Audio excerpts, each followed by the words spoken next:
മത്തായിയുടെ സുവിശേഷം 16-ാമത്തെ അധ്യായം അതിൻ്റെ 25-ാമത്തെ വാക്യത്തിൽ നാം ഇങ്ങനെ വായിക്കുന്നു: ഒരു മനുഷ്യൻ സർവ്വലോകവും നേടിയിട്ടും തൻ്റെ ജീവനെ നഷ്ടപ്പെടുത്തിയാൽ അവന് എന്ത് പ്രയോജനമല്ല?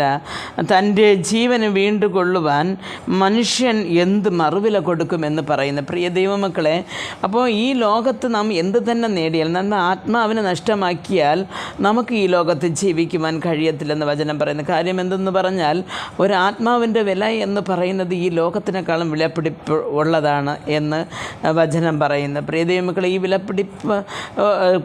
ലോകത്തിനേക്കാളും വിലപിടിപ്പുള്ള ഈ ശരീരത്തിന് മറുവിലയായിട്ട് നമുക്ക് എന്ത് കൊടുക്കുവാൻ സാധിക്കും?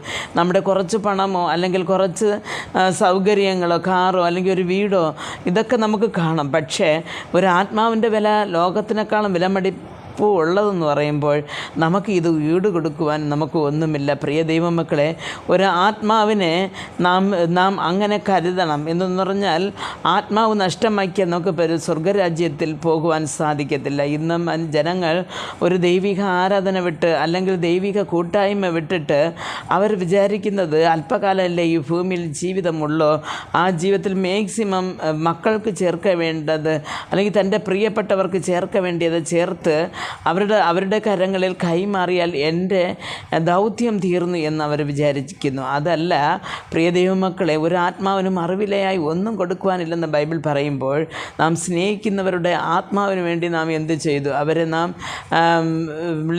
നാം കൂട്ടായ്മയിലേക്ക് നാം ക്ഷണിക്കാറുണ്ടോ?